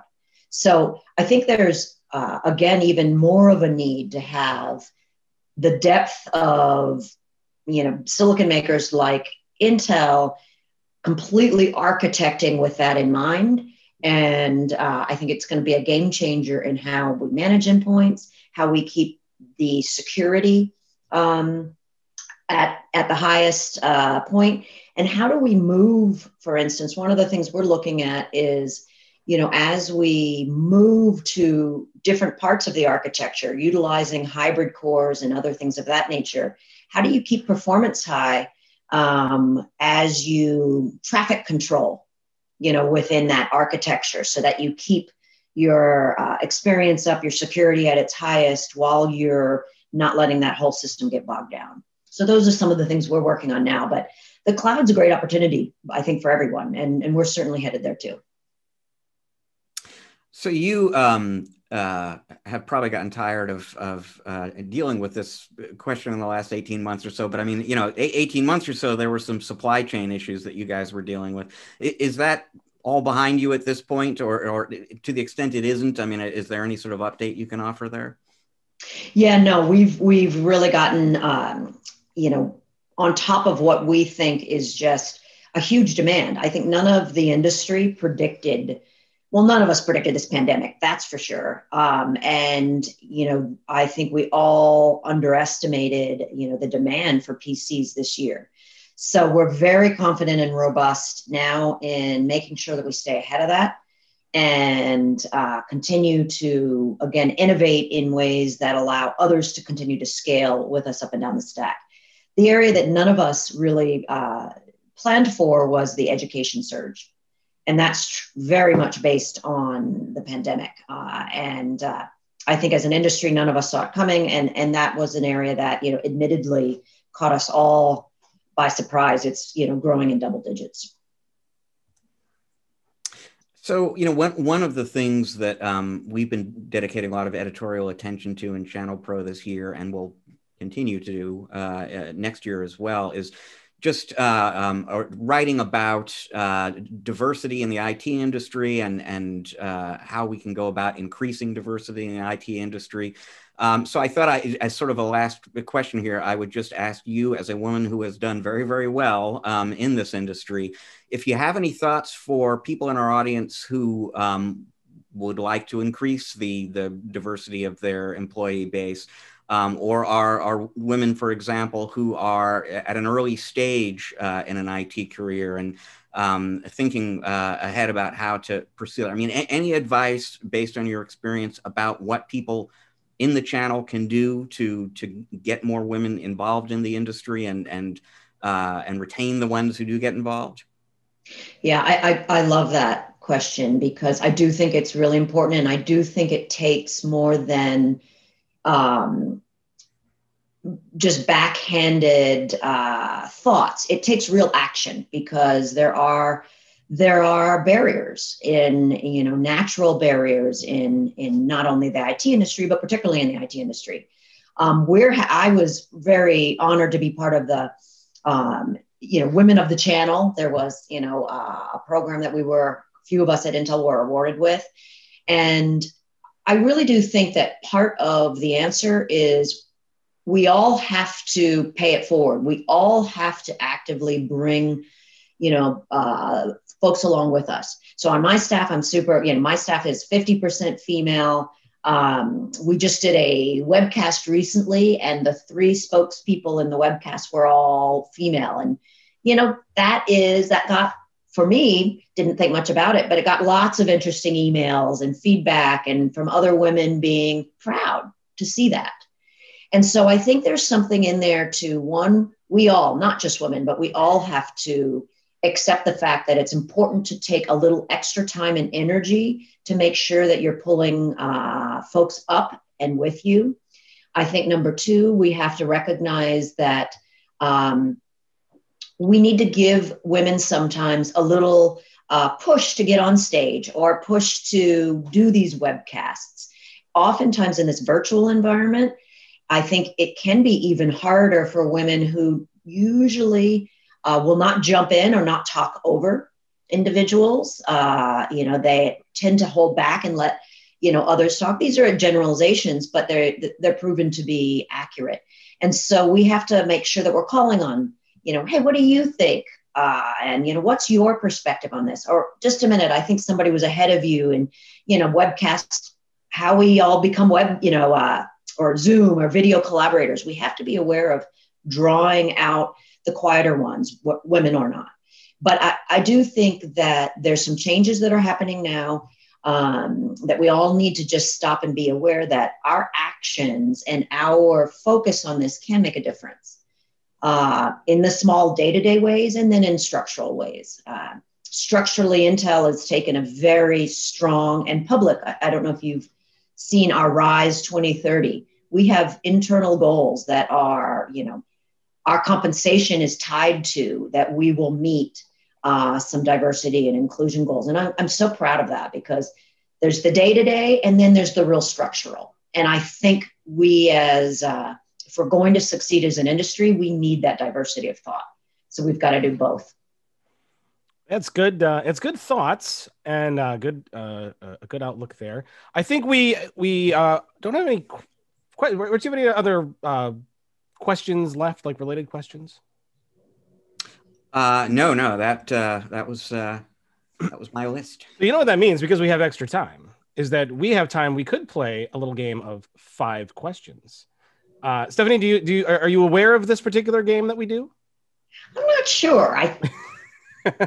So I'm ready. I will play it, and then you will tell me if you're up for it. So we have a ongoing recurring segment here we call 5 questions. Basically, Rich and I will, off the top of our head, and that's what's important, is that we don't write these in advance. We will ask you 5 questions, not business related, nothing embarrassing, or like no gotchas or anything like that, but just fun questions to learn a little bit about you and have a look. What do you think?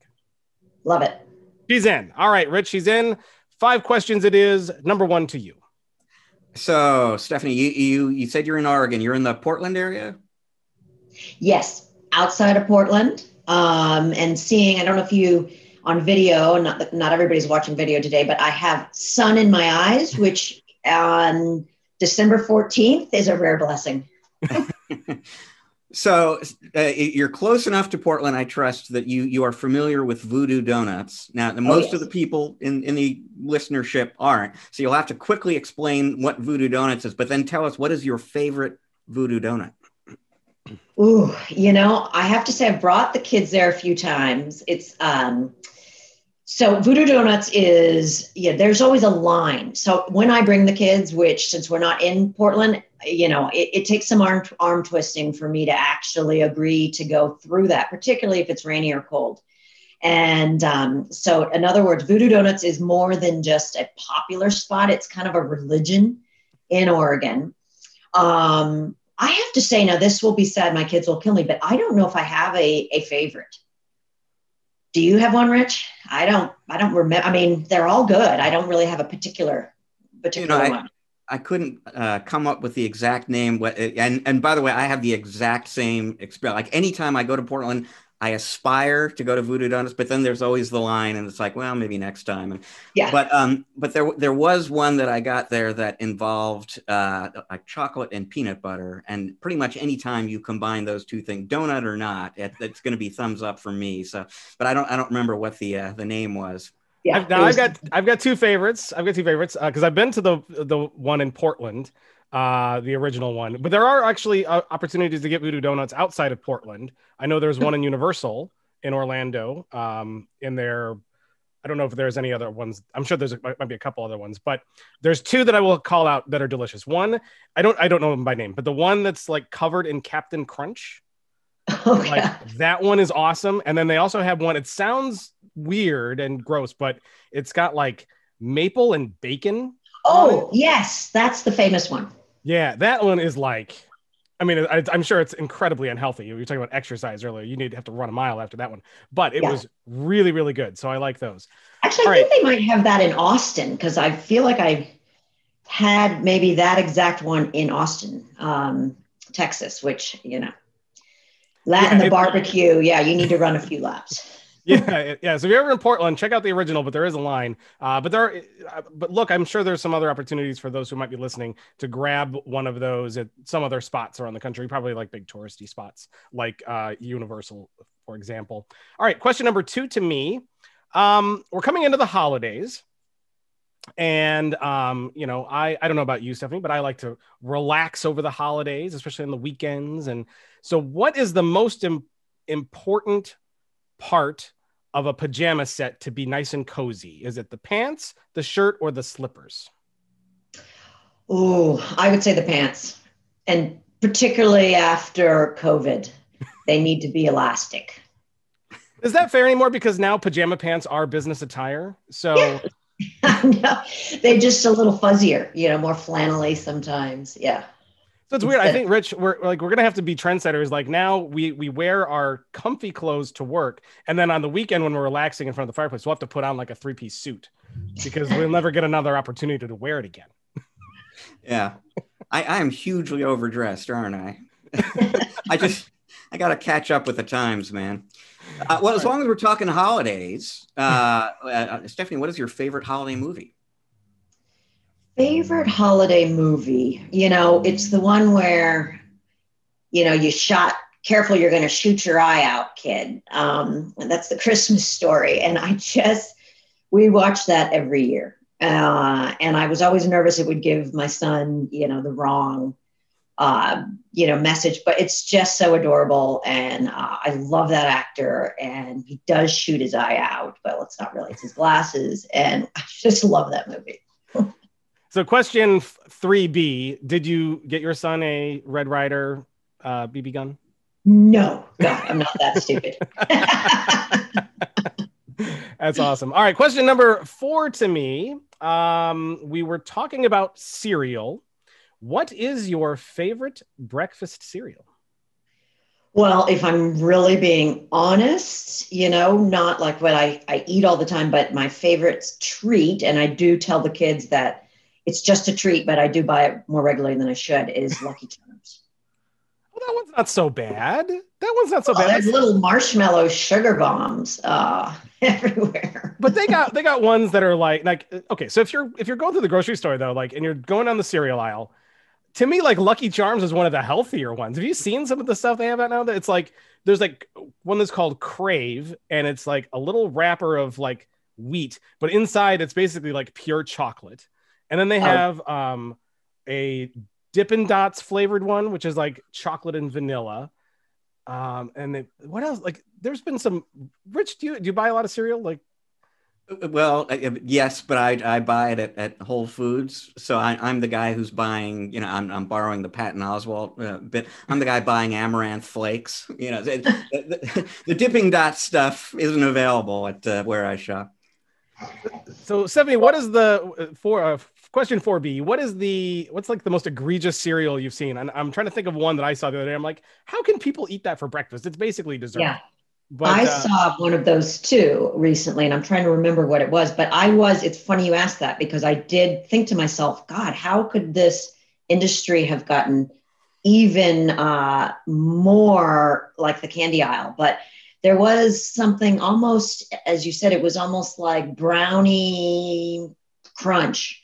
And I'm not sure what was in it, but things of that, it really has become, I had that same realization, but my two that I pretend are okay to buy are Apple Jacks and Lucky Charms. And two that are not quite so bad. I happen to be a big fan of peanut butter Captain Crunch. I like that too. Yeah, it's so good. It's so good. And of course, the original Cocoa Puffs. You can't go wrong with that as well. I could talk breakfast cereal all day, and I'm getting hungry, actually. Rich, question number 5. I will give it to you because I'm feeling extra nice today. Well, thank you. So here we are. We are barreling into to the end of the year. Are you prepared to make a New Year's resolution here on the show? It's a trap. It's a trap. But you know what? I kind of am. And I won't have metrics, which at Intel means it's not true. I have to figure out as measured by. But I really am committed to my Peloton. And I need to get in a regular relationship with my Peloton. And whether that be bike or they have all sorts of different stuff. They have core exercises, arm, everything. And they make it so easy. You have even 10-minute little, classes you could take. And I really went off the deep end when we started this, and I'm just getting back on, and I'm going to make a resolution that my Peloton and I have a relationship moving forward. I won't say daily, but let's say 3 to 4 times a week. I think that's a good resolution. Rich, you're going to have to schedule her now because I want her back in a year. We want to see how she did on that. Rich, are you making any New Year's resolutions? We might talk about this in our holiday special, but we can talk about it now for a second. You know what? The answer is, yeah, I need to figure this out too, like within the next 48 hours, because my other ChannelPro show, the 5-minute roundup, we're going to be pre-recording a New Year's resolution episode, which means I've got to bring some resolutions to the table, and I haven't figured it out yet, but it's coming up real soon. So stay tuned for that one, folks. And I don't know if I have any yet. I should probably come up with 1 or 2, but we'll talk about that on our holiday episode, I suppose. Stephanie, thank you so much for joining us. For those who wanted to maybe get a hold of you, learn more about you, I don't think people need to if you want to learn more about Intel, I think people know where to go for that one. That's pretty obvious. But if they wanted to get a hold of you or follow you on social media, how can they do that? Yeah, I'm pretty active on both LinkedIn and Twitter. And it's, we'll send out our feeds on that. I try to also, forward. I keep in touch with Instagram, but I'm not a huge poster. I mostly, secretly monitor my sons. I have both my sons and my, accounts on my phone. And so I with Instagram, mostly monitor him. Good. That makes you a good parent, by the way. So kudos to you for that. Well, that's Stephanie Hallford, Vice President in the Client Computing Group at Intel. Thank you so much for being on. Hopefully we'll get you back again in the future. All right. And hopefully I'll have met my resolution goals. Well, we will find out. So stay tuned for that. And I hope you had a good time. Did you have a good time?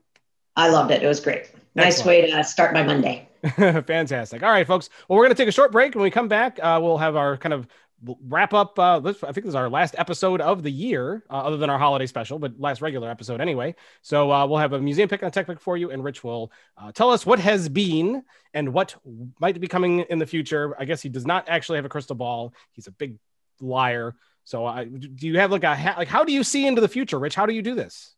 Well, the thing I've been doing all along is just throwing darts. Oh, that explains all of the holes in that wall and why the iguana ran away. That it all makes sense now. So folks, stick around for that. We will be right back.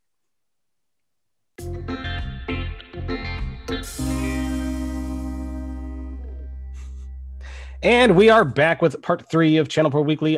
Rich, it's been one heck of a show so far.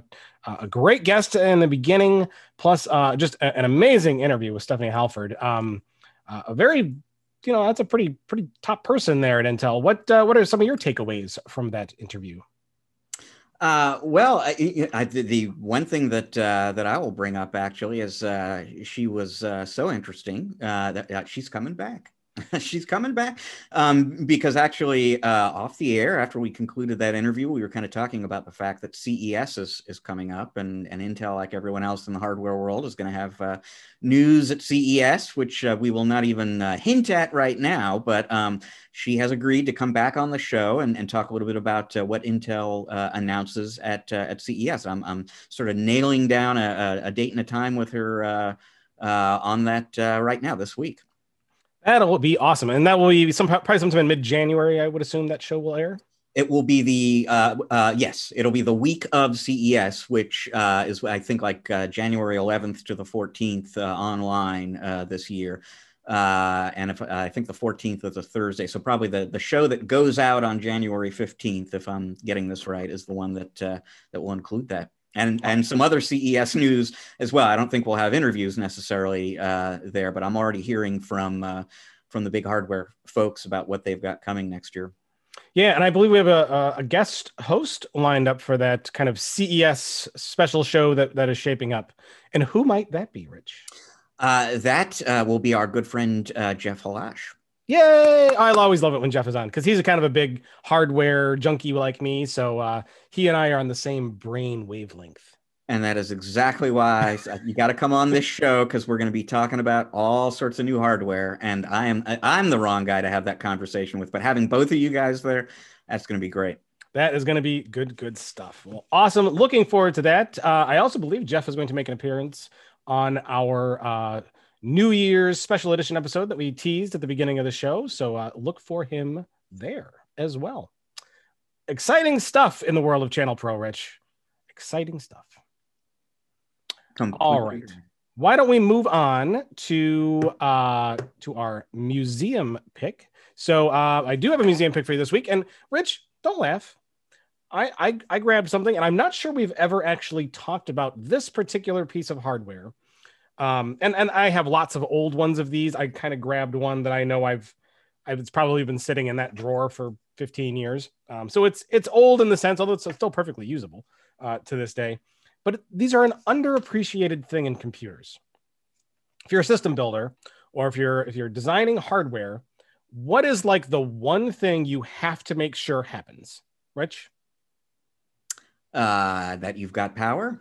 Power's one. What else? When it comes to technology, this is very, very important that it stays what? Cool. Cool. It's got to stay cool. If you're building a machine, a computer or a server or anything, it has got to stay cool. And therefore it needs what? A fan? Fans. Yes. And you know what, Rich? I am a fan of fans. Okay. I really am. And so I picked out one of my old fans here. I'm going to hold it up for those who are watching. If you're listening, this is a 120 millimeter fan, kind of like the standard normal, size fan you'll see on the backs of computers. This one is a brand SUNON. I'm not really sure what that brand that is, or I'm not even sure how I came into possession of this particular fan. Probably got pulled from something, but these little devices are just absolutely critical in the computer space, especially in desktops, high-end desktops and servers, anything that needs to stay cool. They move air through that case and they make stuff cool. Very, very, very important stuff. So I thought we should just have a museum pick where we appreciate the fan. Rich, do you appreciate the fan? I appreciate the fan. I do. And you know what? I almost feel bad for the fan, because one of the things you hear hardware makers boast about these days is fanless devices. As if we want to get rid of the fan somehow. What's wrong with the fan? Well, you know what? You always want to get rid of the fan if you can. So sorry, fan. If we can go without you and make it passively cooled, we want to do that. And obviously for notebooks and stuff like that, like the more fanless you can go, it means less noise and so on and so forth, a less point of failure. Because anything that moves that has a mechanical motion is a point of failure. But when you get into the high power computing, the desktops, they're really hard to get rid of at least some kind of fan to pull air through a case. So they're not going anywhere, fans. We need to remain fans of fans. And so my tech pick this week is also a fan. And for those who are system builders, who build a lot of computers, or have experience in that, like myself, know that there are some companies that are go-tos for high quality, quiet fans. So I picked one, folks. There are also a trillion different fans out there. A lot of them are great. I picked this particular one because it kind of matched up well with the one I had here on this as my museum pick. So I'm going to go ahead and share my screen here. It is the company that makes these is Noctua. They have a wide variety of very, very high quality fans, and anybody who's built systems before knows that Noctua, they make some really, really great fans. And there's always a go-to, a little more on the expensive side too, but they're really high quality. So I picked one, 120 millimeter fan, 4-pin design, PWM fan, the NF-A12X25 PWM. I mean, that just rolls right off the tongue there, doesn't it, Rich? The NF-A12X20, but great quality fan. So if you're doing your next build and you want to make sure that it's going to be cool and it's going to be quiet and it's going to last, you definitely want to look to the Noctua fans. They're very, very nice. And they did not pay me to say that. I whenever I do a high-end rig, I tend to gravitate towards fans from Noctua and a couple others too. I'll give Cooler Master cred for having some really good fans and a couple others. So, but that was my tech pick this week, and my museum pick, the SUNON black 120 millimeter fan. Good stuff, isn't it, Rich? Good stuff. How many fans are you going to get? You need to put a couple fans around you, maybe. Find a way to wire them in. It's it is actually a handy size for keeping yourself cool in the summertime, right? I mean, you don't want the giant fan right in front of you blowing all the stuff off your desk. Maybe a PC fan is, or 2 or 3 on the desk is just what you need. Yeah, you make like a wire frame around you, and you can get 5-volt versions, so you can get like one of those like USB battery packs, and you can find some way to jerry rig that the power source for that, and then you could have you'd be like your own walking computer case, being cooled by great quiet fans. I think you're on a new product category, Rich. It's a great idea. It is not a great idea. This is like the worst idea ever. Don't patronize me, sir. All right, so good stuff.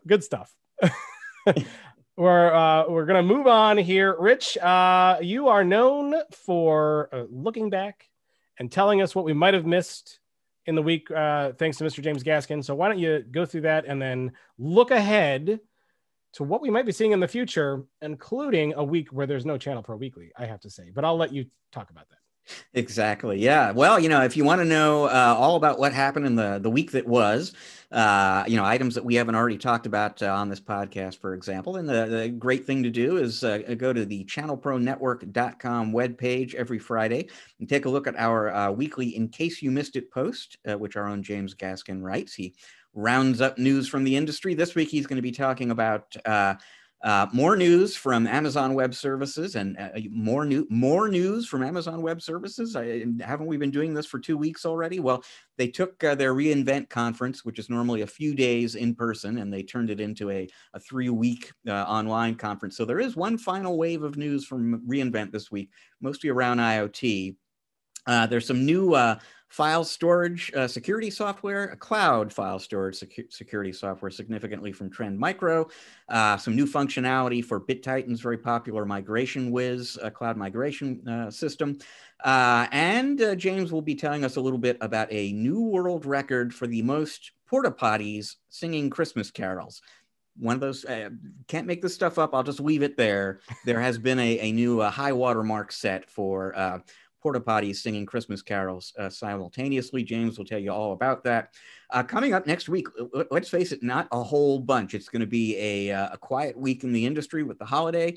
And like you said, ChannelPro Weekly will be taking the week off as well, but we will be back the week after that on New Year's Day with our giant ChannelPro Weekly guest host party, and please join us. And like we said at the beginning, more than 20 former guest hosts from the year returning. It is going to be spectacular. It's going to be what it's going to be.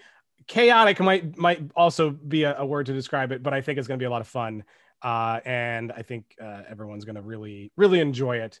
And it's also a good way to kind of thank a lot of the guest hosts that come on, because as you know, Rich, when we get a guest host, it's a commitment to do our show. I mean, we're definitely a longer show out there, Yeah. but they come on and they all want to come back, and I think that's important to note. Yes. Yeah. Exactly.